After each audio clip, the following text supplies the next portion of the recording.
لیکن ذالکم خیر لکم ان کنتم تعلمون، میں اس کی حلاوت کو محسوس کر سکتا ہوں کہ سب کی مخالفت کو اللہ نے مجھے ہمت دے دی، میں برداشت کرتا گیا اور آج 52 سال ہو گئے اللہ مجھے اس راستے میں چلا رہا ہے۔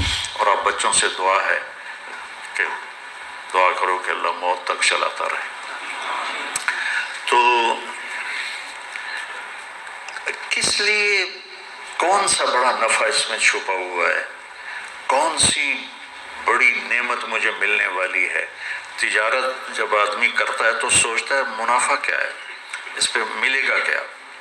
تو اللہ تعالیٰ کہہ رہا ہے کہ میں جو تم سے تجارت کر رہا ہوں نا، هل ادلکم علی تجارت، ایک تجارت بتاؤں جو تمہیں معلوم نہیں ہے، میں تمہیں بتاتا ہوں، تنجیکم من عذاب علیم، تمہیں بڑے عذابوں سے بچا لے گی۔ کیا ہے یا اللہ؟ تؤمنون باللہ ورسولہ، اللہ اس کے رسول پہ ایمان لاؤ۔ اور ایمان بنانا کوئی بڑے پہاڑ چوٹنے والی بات نہیں ہے۔ آپ کو ایک حدیث سناتا ہوں، آپ کو تسلی ہوگی۔ اذا سرتک حسنۃ وساءتک سیئۃ فانت مومن، تجھے نیکی کر کے خوشی ہو، نیکی کر کے خوشی ہو، اور گناہ کر کے تمہیں پریشانی ہو تو ایمان والا ہے، تو ایمان والا ہے۔ ایمان والے کا مطلب ایسا نہیں ہے کہ اس سے کوئی خطا ہوگی ہی نہیں، یہ غلط تصور ہے۔ یہ ہمارے یہاں ایسا تصور پیدا ہو گیا، لو یہ داڑھی رکھ کے تو جھوٹ بولی جاتا ہے، اور تو داڑھی مڈا کے جھوٹ بول رہا ہے، تو 2 گناہ کر رہا ہے، وہ 1 کر رہا ہے۔ اس نے داڑھی تو نہیں مڈائی، جھوٹ بول رہا ہے، اور تم نے داڑھی بھی مڈائی اور جھوٹ بھی بول رہے ہو، تیرے 2 پرچے فیل ہو گئے، اس کا 1 پرچہ فیل ہوا ہے۔ دیکھو نا، بیلنس ہونا ہے نا، وزن تولنا ہے اللہ تعالیٰ نے۔ تو یہ ایک عام بات ہے۔ میرے ایک دوست نے داڑھی رکھ لی، کچھ دنوں بعد ایک انہوں نے شیو کرائی، میں کو ایک ہی کیتا ہے کہ جی سارا دن جھوٹ بولنا بنتا ہے، اس واسطے پھر میں نے شرم آئی، میں کہ بیوقوف، سچ بولنے کی پابندی کلمے نے لگائی ہے، داڑھی نے نہیں لگائی، اور جھوٹ چھوڑنے کی پابندی کلمے نے لگائی ہے، داڑھی نے نہیں لگائی۔ داڑھی الگ حکم ہے، سچ بولنا الگ حکم ہے۔ تو اذا سرتک حسنۃ وساءتک سیئۃ، تم اچھا کرو، نیکی کرو اور تمہیں اچھا لگے، خوشی محسوس ہو، گناہ ہو جائے تو تمہیں دکھ ہو، انت مومن، تو ایمان والا ہے۔ یہی ایمان اللہ نے کہا بناؤ۔ وہ ایمان نہیں چاہیے جنید بغدادی والا اور فلاں والا کے ایک سے کہا کہ وہ کہاں پر ہے، ایک صاحب نے دوسرے کا پوچھا وہ کہاں پر ہے، کہا کہ وہ تو جی سو رہا ہے، تو انہوں نے فرمایا یہ کوئی سونے کا وقت ہے؟ تو بعد میں اپنے نفس کو ملامت کی کہ تو نے یہ جملہ کیوں بولا، تجھے سزا دوں گا، 1 سال کے روزے رکھے۔ یہ اسلام میرے اللہ نے ہمیں نہیں بتایا، اپنے نفس کو سزا دینے کے لیے کہ تو نے یہ کیوں کہا کہ یہ کوئی سونے کا وقت ہے تو 1 سال روزے رکھے۔ نہ یہ اسلام پیش کرنے کا ہے، نہ یہ اسلام اللہ نے مانگا ہے، یہ رہبانیت کا ٹچ ہے جو تصوف کی وجہ سے اسلام میں آیا ہے۔ اس لیے میں کہتا ہوں صحابہ کی زندگی پڑھو جس میں تمہیں اسلام جھلکتا ہوا نظر آئے گا، اپنے نبی کی زندگی پڑھو تمہیں اسلام نظر آئے گا۔ بعد کے جو بزرگوں کے واقعات ہیں، اور ایک تو اکثر جھوٹے ہیں، ان میں کوئی حقانیت نہیں ہے، جو ہیں تو وہ غلو ہیں، جن کو غلو کا مطلب ہوتا ہے کہ بہت زیادہ شدت پسندی ہے، تو وہ ہمارے لیے معیار نہیں۔ معیار میرے نبی کی زندگی، معیار میرے نبی کی زندگی۔ حضرت عائشہ فرماتی ہیں کہ اللہ کے نبی روزے کے ساتھ ہوتے تھے، رمضان کی وجہ سے حدیث یاد آئی، اور نماز اذان ہو جاتی تھی اور نماز پڑھانے کے لیے نکل رہے ہوتے تھے، اور اپنی بیوی کا بوسہ لے کر باہر نکلتے تھے۔ نماز پڑھانے جا رہے ہیں اور روزے دار ہیں، اور بیوی کو جا کے در رہے ہیں نماز پڑھانے، بیوی کو چومتے ہوئے جا رہے ہیں۔ تو حضرت عروہ بن زبیر تھے اس حدیث کے راوی، کہنے لگے میں نے کہا خالہ پھر وہ آپ ہی ہوگی، تو وہ حضرت عائشہ ہنس پڑی، جس کا مطلب تھا کہ ہاں وہ میں ہی تھی۔ میرے نبی تو ہمیں ایسی پیاری زندگی بتائی، اور یہ کہتا ہے یہ کوئی سونے کا وقت ہے، اس پر 1 سال روزے رکھے۔ وہ ایک آدمی مسلمان ہوا تو اس کو پیشاب آیا تو انہیں ادھر منہ کیا، وہ ادھر قبلہ ہے، اس بیچارے نے ادھر منہ کیا، وہ ادھر پرانا قبلہ ہے، اس نے ادھر منہ کیا، وہ قبلے نو کانڈ ہو گئی، اس نے ادھر منہ کر کے پیشاب کیا۔ جب گھر گیا تو بیگم کہنے لگی بسم اللہ بسم اللہ، آخر لگا بسم اللہ تو کر رہے ہیں تو پیشاب کر دی واری تینوں پتہ لگ جائے گا۔ تو ایسا اسلام ہمیں نہیں چاہیے، یہ اسلام نہیں ہے، یہ لوگوں کے اپنے ذوق کی چیزیں ہیں۔ 30 سال سے میں ستو کھا رہا ہوں، ہے نا فضائل اعمال میں واقع بھائی تو کھا ستو سانو کیوں دسی جانا؟ میرے نبی نے تو ساری زندگی کھانا کھایا ہے پسند فروخت۔ میرے نبی نے صرف ایک دفعہ باسی روٹی کھائی ام ہانی کے گھر، ورنہ ساری زندگی آپ یا تازہ کھایا یا فاقہ کیا، یا آپ تازہ کھاتے تھے یا فاقہ کرتے تھے، آپ نے رکھا ہوا کھانا نہیں کھایا۔ صرف فتح مکہ پر ام ہانی رضی اللہ عنہ کے گھر باسی روٹی تھی، آپ نے تھوڑی ان کی دلداری کے لیے کچھ کھا لی ہوگی، ورنہ آپ کی عادت مبارکہ تھی یا آپ تازہ کھاتے تھے یا پھر فاقہ فرماتے تھے۔ تو ایمان کا مطلب کہیں کوکاف پہ جانا نہیں ہے، 24 گھنٹے کی زندگی میں سچ بولے، جھوٹ نہ بولے، دیانتداری سے کاروبار کرے، دھوکہ نہ دے، زبان کی حفاظت کرے، گالی، غیبت، چغلی، الزام، شکایتیں یہ نہ کرے، رزق حلال کمائے، تو یہ کامل مکمل ایمان والا ہے۔ پھر اس میں کبھی کوئی اس سے اونچ نیچ ہو جائے تو توبہ کرے تو اللہ معاف کرے گا۔ یہ ہے اللہ رسول پر ایمان۔ یہ کوئی کوکاف پہاڑوں میں نہیں جانا، کوئی غاروں میں جا کے نہیں بیٹھنا، سچ بولے، دیانتداری سے اپنے کام کاروبار کرے، اپنے اخلاق اچھے رکھے، رزق حلال کمائے، تو یہ کامل ایمان والا ہے، مکمل ایمان والا ہے۔ اور پھر کیا کہا؟ پھر یہی چیزیں تجاہدون فی سبیل اللہ باموالکم وانفسکم، یہ چیزیں اوروں میں پیدا کرنے کے لیے تم محنت کرو، جو جس کی کوئی بھی شکل ہو سکتی ہے، لیکن سب سے خوبصورت شکل اس وقت تبلیغ کا کام ہے۔ تبلیغ کا کام متعین نہیں ہے کہ بھئی یہی دین کی محنت ہے، یہ بچے بھی دین کی محنت کر رہے ہیں، ان کے استاد بھی دین کی محنت کر رہے ہیں، خانقاہوں والے بھی ہیں، اور کتابیں لکھنے والے ہیں، واعظ کرنے والے ہیں، نصیحت کرنے والے ہیں، لیکن جو سب سے اس وقت نفع والا کام ہے وہ تبلیغ کا ہے۔ تو اس پر اللہ تعالیٰ کہتا ہے ہوگا کیا؟ یغفر لکم ذنوبکم، پہلا کام تو یہ کروں کہ تمہارے سارے گناہ معاف کروں۔ قوم نوح کے لیے اللہ نے کہا یغفر لکم، کیا ہے بلا؟ من ذنوبکم، تمہارے کچھ گناہ معاف کرے گا۔ اور ہمیں اللہ نے کہا یغفر لکم ذنوبکم، تمہارے سارے معاف کروں گا۔ سبحان اللہ، تو گناہوں کی معافی ہو جائے تو بہت بڑی بات ہے۔ پھر یدخلکم، تمہیں جنت میں پہنچاؤں گا، کون سی؟ تجری من تحتها الانہار، جس میں دریا بہتے ہیں۔ نہر عربی میں دریا کو کہتے ہیں، ہمارے ہاں نہر کا ترجمہ اور ہے، اور عربی میں نہر دریا کو کہتے ہیں، یہ ہمارے والی نہر کو نہیں کہتے جس کو نکالا جاتا ہے۔ تو ایک ایسی جگہ لے جائے گا جہاں دریا بہتے ہیں، کس کے؟ من ماء غیر آسن، پانی ہے جو گدلا نہیں ہوتا، من لبن، دودھ ہے، لم یتغیر طعمہ، جس کا ذائقہ نہیں بدلتا، تھوڑی دیر دودھ پڑ رہا ہے کھٹا ہو جاتا ہے، وہ دودھ کبھی کھٹا نہیں ہوگا۔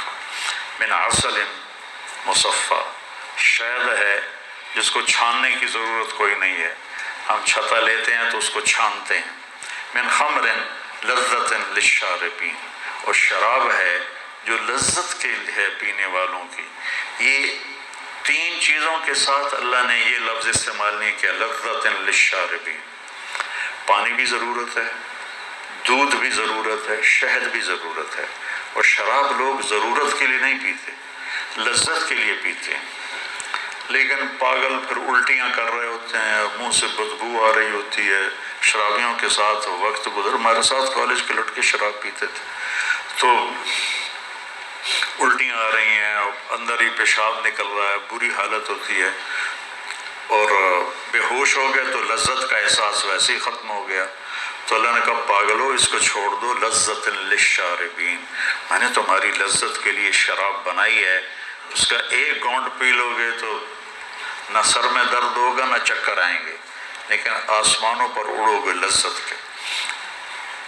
من تحتها الانہار، اور پھر آگے کہا وَمَسَاكِنَ طَيِّبَةً فی جنات عدن، اور جنت الفردوس میں تمہارے لیے اعلیٰ گھر بنائے ہیں، مساکن طیبہ۔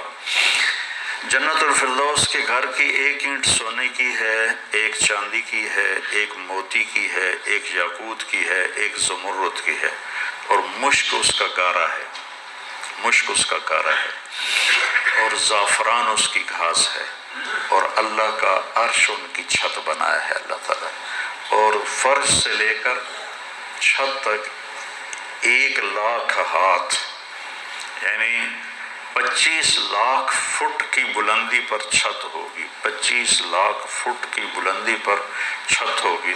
تم 5 فٹ کے نہیں جاؤ گے، تم بھی 130 فٹ کے جاؤ گے، ورنہ تو تم اس میں ایسے نظر آئے گا جیسے کوئی مچھر پھر رہا ہو۔ اگر تم 5 فٹ کے چلے گئے پھر تو ہم اس گھر میں مچھر کی طرح نظر آئیں گے۔ اللہ 130 فٹ کی ہائٹ دے گا، عورت کو بھی دے گا، مرد کو بھی دے گا، فی جنات عدن۔ اب میری بات پہ غور کرو، جب آدمی کے پاس پیسے آتے ہیں نا تو سب سے پہلے وہ گھر بدلتا ہے۔ گھر بدلنے کے لیے کہتا ہے نہر کے کنارے گھر ہو، وہ جو نہر بہ رہی ہے، فیصلہ ہوا ایک ہی تو نہر ہے، باقی تو گندی گند ہے، تو جگہ بدلتا ہے، لوکیشن اچھی ہو اور گھر اچھا ہو۔ گھر اچھا ہونے کی 2 خوبیاں ہیں، ایک اس میں ضرورت کی چیزیں پوری ہوں، ایک اس کا نقشہ خوبصورت۔ تو مساکن طیبہ فی جنات عدن، جنات عدن لوکیشن بڑی اعلیٰ ہے، ساری جنتوں میں جنت الفردوس سب سے اعلیٰ درجے کی، سب سے اعلیٰ۔ جس دن اللہ نے جنت الفردوس کو بنایا ہے اس دن سے لے کر آج، اور آج سے قیامت تک روزانہ اس کو پہلے سے 5 گنا زیادہ خوبصورت کرتا ہے۔ وہ کیا چیز بن رہی ہوگی، کیا سما بننا ہوگا۔ یہاں کا مور ناچتا ہے تو دل باغ باغ ہو جاتا ہے، جب وہاں کا مور ناچے گا تو کیا منظر ہوگا۔ یہاں کی بلبل جب کوئل آواز نکالتی ہے تو آدمی حیران ہو جاتا ہے، وہاں کی کوئل جب آواز نکالے گی تو کیا سر ہوگا۔ یہاں کی موسیقی سن کر لوگ سر ہلانے شروع ہو جاتے ہیں، جنت کی موسیقی سنیں گے تو کیا حال ہوگا۔ ایک شخص نے پوچھا یا رسول اللہ جنت میں موسیقی ہے؟ آپ نے کہا ہاں ہے، ایک درخت ہے اس کا نام ہے فیض، اس کا فیض کیا ہے کہ وہ ہوا اس کے ٹہنیوں کو ہلاتی ہے، تو ٹہنیاں اور پتے آپس میں ٹکراتے ہیں، اس سے ایسے سر نکلتے ہیں کہ ہزاروں سال بیٹھ کے سنتے رہو گے تو سننے کا مزہ ختم نہیں ہوگا، بلکہ بڑھتا رہے گا، بڑھتا رہے گا، بڑھتا رہے گا۔ اور اس کے درخت کے نیچے جنت کی لڑکیاں ہیں جو مل کر پھر گانا گاتی ہیں، اور جنت والے اس کو سن کر جنت بھی بھول جاتے ہیں، اپنا آپ بھی بھول جاتے ہیں۔ کہ ایسے عالی شان تمہارے لیے اللہ نے سامان، مساکن طیبہ فی جنات عدن، لوکیشن بڑی اچھی ہے۔ مساکن، مساکن کا مطلب ہے ضرورت کی ہر چیز موجود ہے، ہر چیز موجود ہے، سکن اس لیے تو مساکن۔ طیبہ کا مطلب ہے بڑا خوبصورت نقشہ ہے، بہت خوبصورت نقشہ، تو ساری گھر کی چیزیں پوری ہوگی۔ جگہ بڑی اعلیٰ ہے، جنت الفردوس، ضرورتیں ساری پوری ہیں، مساکن، خوبصورت بہت ہے، طیبہ۔ اور پھر یہاں آدمی زندگی گزار کے گھر بناتا ہے، پھر اس کو تبدیل کرنا چاہے تو کوئی ایک پلک پچھاپنے کا کام تو نہیں ہے، پھر نیا گھر بنانے کے لیے مدتیں چاہیے، اور وہاں تم نے ایک لمحہ گزارا اور تمہارے جی میں ہے کہ نہیں ایسا نہیں، مجھے ایسا چاہیے، تو وہیں ایک پل میں وہ سارے گھر کا نقشہ تمہاری سوچ کے مطابق اللہ بنا دے گا۔ نہ کوئی اینٹ ٹوٹے گی، نہ کوئی پتھر ٹوٹے گا، نہ کوئی مٹی اٹھے گی، نہ کوئی مستری آئے گا، نہ کوئی مزدور آئے گا، نہ کوئی سیمنٹ آئے گا، نہ کوئی سیڑھی آئے گی، نہ کوئی کیل قابلہ آئے گا، اور تمہارے جی میں آئے گا کہ نہیں مجھے ایسا نہیں، مجھے تو ایسا چاہیے۔ تو جب تمہارے جی میں آئے گا ایسا چاہیے تو دوسری نظر میں تمہیں وہ گھر ویسا ہی نظر آئے گا۔ پھر تو انہیں ایسا نہیں مجھے ایسا چاہیے، کھیلتے رہو، کھیل ہے، کھیلتے رہو، نہیں مجھے ایسا چاہیے، پھر اب مجھے ایسا چاہیے، ہاں نہیں اب مجھے ایسا چاہیے، اب مجھے ایسا چاہیے۔ یہاں بڑی بڑی گاڑیوں والے ماڈل گاڑی کا نکالتے ہیں، کم از کم 3 سال ایک ماڈل چلتا ہے، چونکہ نئے ماڈل کو تیار کرنے میں وقت اور اس پہ جو ڈائیاں بنی ہوتی ہیں وہ ساری توڑنی پڑتی ہیں، پھر نئی ڈائی بنانی ہوتی، تو 3 سال کم از کم لگتے ہیں ایک ماڈل کے بعد دوسرا ماڈل آنے میں، 3 سال 4 سال 5 سال بھی لگ جاتے، اور پھر وہ جا کر نئی گاڑی لاتے ہیں۔ اب صحابہ کو تو پتہ نہیں تھا کہ مرسڈیز بھی آئے گی اور ٹویوٹا بھی آئے گی اور بینٹلے بھی آئے گی، BMW بھی آئے گی، وہ تو گھوڑے اونٹ ہی پوچھتے رہے۔ ایک صحابہ نے پوچھا یا رسول اللہ جنت میں گھوڑے ہیں؟ آپ نے کہا ہیں۔ اس ویکھیا ہی گھوڑا اور اس کی ویکھنا ہے۔ دوسرے نے پوچھا یا رسول اللہ جنت میں اونٹ ہیں؟ آپ نے کہا ہیں، ان کے پر ہوں گے سبز زمرد کے، تو اس پر بیٹھو گے وہ تمہیں لے کے اڑیں گے، جدھر تمہاری نظر جائے گی وہاں اس کا قدم جائے گا، اتنی لمبی ان کی، اتنی تیز ان کی پرواز ہوگی۔ لیکن ہم اگر آج اللہ کے نبی ہوتے تو ہم پوچھتے یا رسول اللہ جنت میں مرسڈیز ہے، جنت میں BMW ہے، جنت میں بینٹلے ہے، جنت میں روز رائس ہے، ہم نے تو یہ پوچھتے۔ اب ہمیں تو ہمارا علم تو صحابہ سے زیادہ ہو گیا دنیا کے لحاظ سے، تو ہم تو کہیں گے یا اللہ مرسڈیز چاہیے، وہ ٹک ہوگا اور مرسڈیز سامنے ہوگی، نہیں اس کا لائٹیں چینج کرنی ہے، یوں ہوگا اور لائٹیں چینج ہو جائیں گی، اس کا اندر سے انٹیریئر تبدیل کرنا، یوں ہو کر انٹیریئر تبدیل ہو جائے گا۔ تو مساکن ضرورت ہر چیز پوری ہے، لیکن عجیب بات ہے کہ پوری جنت میں ٹوائلٹ کوئی نہیں، اور واش روم کوئی نہیں، اور کپڑے دھونے کی جگہ کوئی نہیں، واشنگ مشین کوئی نہیں، سبحان، اور رہنا ہمیشہ کے لیے، اور ہر مرد عورت نے 100 جوڑے پہنے ہوں گے، 100، ایک نہیں 100، اور وہ 2 انگلیوں میں آ جائیں گے، اتنے باریک ہوں گے، اور ان کا وزن کوئی نہیں ہوگا کہ وہ نور سے بنے ہوں گے۔ تو جب کپڑے تبدیل کرنے ہوں گے تو نہ کپڑے اتارنے پڑیں گے نہ کپڑے پہننے پڑیں گے۔ اگر 100 جوڑے تم اتارنے لگو تو کندھوں کی ایکسرسائز تو خوب ہو گئی نا، 1 2 3 4 5 50 60 70 80 90 100 موٹے تو رہ گئے نا بندے میں، اور جب 100 پہننے پڑیں تو پھر 1 2 3 4 سال ہے 6 7 8 9 10 مر گیا تھا میں۔ ہائے ہائے ہائے ہائے ہائے کیا جنت ہے، فی جنت تجری العیون خلالها والحور تقطر فی رشاقة اغیدی تقال فی حلل حرائر سندس استبرق واصابر من عسجد والتاج يعلو فوق مفرق راسها من لؤلؤ وجواهر وزمرد حتى إذا اقتربت إليه تبسمت بالغنج كالطفل الوليد المسهد فهناك غرت الطيور ورتلت لحن الخلود بكل غصن أملد۔ یہ جنت ہے، یہ جس کو تو ارادہ ہوگا میں کپڑے بدلوں، بس اتنا ہوگا، دماغ میں ڈیزائن آئے گا فلاں قسم کا۔ تو ایک درخت ہے طوبہ، ہر جنتی کو ملے گا، اس پر بڑے بڑے پھول لگے ہوئے ہیں، وہ پھول ایسے پھٹے گا اور ایک چمک اٹھے گی، وہ چمک جب ختم ہوگی تو آپ نئے جوڑے پہن چکے ہوں گے اور اگلے غائب ہو چکے ہوں گے۔ ان کو رکھنے کے لیے کوئی ٹیچی کیس کوئی نہیں ہے، کوئی بیگ کوئی نہیں ہے، کوئی صندوق کوئی نہیں ہے، وہ گئے پھر کبھی لوٹ کے نہیں آئیں گے۔ اب چاہے دن میں 1000 دفعہ کپڑے بدلو کوئی مسئلہ نہیں، کیونکہ آپ نے یوں کر کے ایک اس کا رومال بھی نہیں اٹھانا ہے، وہ سب اللہ کے ذمہ ہوگی۔ تو کہہ رہا تمہیں تجارت بتاتا ہوں، تمہیں بڑے دکھوں سے بچائے گی، بڑی اسپیشل تجارت ہے۔ ایک اپنا ایمان ٹھیک کر لو، اتنا کر لو کہ گناہ سے دکھ ہو، نیکی سے خوشی ہو، اور فرائض پورے کر لو، اور فرائض کے بعد یہ 4 باتیں میں نے بتائیں، سچ بولو، دیانتداری سے معاملات کرو، اخلاق اچھے کرو، رزق حلال کماؤ، تو پھر تم آ جاؤ، تمہارے گناہ کے سارے پیپر صاف کر دوں گا، اور تمہارے لیے خوبصورت گھر ہوگا، اور تمہارے لیے ضرورت ساری پوری ہوگی، اور کچن بھی کوئی نہیں جنت میں، یار یہ بھی یاد آ گیا، جنت میں کچن بھی کوئی نہیں۔ ایک دفعہ ہم بیٹھے تھے مولانا سعید خان صاحب کے پاس، تو ایک نے پوچھا جی جنت میں حقہ ہوگا؟ تو مولانا نے کہا حقہ تو ہوگا پر آگ لینے جہنم جانا پڑے گا۔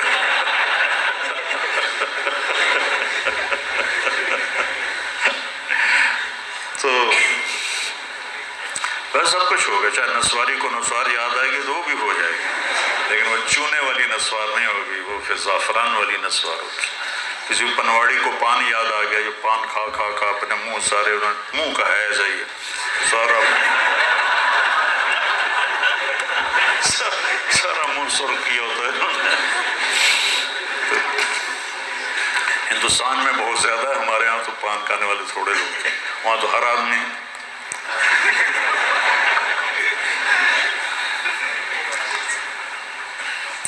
تو اللہ تعالیٰ کہتا تم آ جاؤ، گناہ سارے معاف، بہترین گھر ہوگا، ہر ضرورت پوری ہوگی، اور انتہائی خوبصورت ہوگا، اور بہت اعلیٰ جگہ پر ہوگا، فی جنات عدن۔ پھر کہا ذالک الفوز العظیم، ہوا یہ حالات، ذالک الفوز العظیم، یہ ہے اصل کامیابی، کہ تمہیں جنت ملے، تمہیں اللہ کی رضا ملے، تمہارے گناہ معاف ہو جائیں، یہ تجارت ہے اصل کامیابی۔ لیکن میں اللہ پہ قربان جاؤں، اللہ ہمارا خالق ہے، کہنے کہ وہ اخرى، ایک اور بات بھی ہے، یہاں قرآن کا لہجہ بدل جاتا ہے، وہ اخرى، ایک اور چیز بھی ہے جو تمہیں پسند ہے، تحبونہا، اللہ تعالیٰ کہہ رہا ہے مجھے پتہ ہے میرے بندو تم دنیا لیے بغیر تمہیں جنت پر تمہارا گزارا نہیں ہوگا، تم کہو گے کوئی پراٹھا بھی چاہیے، تو وہ اس کو اللہ نے کہا وہ اخرى، وہ ایک اور چیز بھی ہے، تم میرا چہرہ دیکھو ایک اور چیز بھی ہے۔ تو لہجہ، چہرے کا انداز اس کو ہلکا بنا رہا ہے کہ کوئی معمولی چیز ہے، کوئی بڑی چیز کوئی نہیں ہے، اخرى اخرى، آدمی اپنا شکل بھی بدلتا ہے اور ہاتھ کے حرکت کو بھی اس کے ساتھ تائید کے طور پر اخرى، ایک اور شے بھی ہے، تانوں بڑی چنگی لگی، اللہ نے بڑی چنگی نہیں لگی، تانوں چنگی لگ دی ہے، کی ہے نصر من اللہ وفتح قریب، یا اللہ دنیا بھی دے، اس کے بغیر گزارا نہیں۔ وہ قتادہ بن نعمان رضی اللہ عنہ کی آنکھ ضائع ہو گئی فتح غزوہ احد میں، تو ان کی آنکھوں میں تیر لگا ہوا تھا، تو واہ یا رسول اللہ میرے آنکھوں میں تیر لگ گیا، تو آپ نے کہا آنکھ چاہیے یا جنت چاہیے؟ کہنے کہ مجھے دونوں ہی چاہیے، آنکھ بھی چاہیے جنت بھی چاہیے۔ تو آپ نے ان کا تیر نکالا اور وہ جو کیما بن گئی تھی آنکھ، اس کو اپنے ایسے ہاتھوں انگلیوں میں لیا اور ان کی آنکھ میں رکھ کر اوپر ایسے ہاتھ پھیر کر کہا اللہم اجعلها احسن عینی، یا اللہ دوسری آنکھ سے زیادہ خوبصورت کر دے۔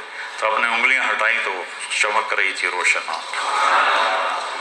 تو ہمارا بھی مذہب قتادہ بن نعمان والا ہے کہ یا اللہ دنیا بھی چاہیے دی، جنت بھی چاہیے تھی، اتنے سکی کھا کے گزارا کوئی نہیں۔ تو میرا رب ہم سے ایک تجارت کر رہا ہے بچوں، یا باہر کا مجمع آیا ہوا ہے، اب لوگ تبلیغ میں جایا کریں، زیادہ نہیں 3 دن ہر مہینے لگا لیا کریں، آپ کے ہر مسجدوں میں تبلیغ کا کام ہو رہا ہے، تو انشاءاللہ العزیز اللہ تعالیٰ یہ ہر مہینے 3 دن اگر آپ جاتے رہیں گے تو آپ کی زندگی میں بہت بڑی تبدیلی آ جائے گی۔ اور یہ طاق راتیں چل رہی ہیں، آج بھی طاق رات ہے، شب قدر ہے یا نہیں ہے یہ تو اللہ کے علم میں ہے۔ ہمارے ہاں 27 کا اہتمام کیا جاتا ہے، 27 ضروری نہیں ہے، کبھی 21، کبھی 23، کبھی 25، کبھی 27، کبھی 29۔ تو ان طاق راتوں میں اللہ تعالیٰ کوئی ایک رات، یہ بچوں کو تو انشاءاللہ نصیب ہو جائے گی، ایک رات ان کی گھر میں آئے گی تو تھوڑا سا جاگ لیں گے تو انشاءاللہ ساری پانچوں راتیں ان کی تو مزے میں ہیں، اللہ کا علم پڑھ رہے ہیں، حدیث پڑھ رہے ہیں، قرآن پڑھ رہے ہیں۔ آپ جو آئے تشریف لائے ہوئے اپنے گھروں میں جاگنے کا اہتمام کر لیں، چھوٹی راتیں ہیں۔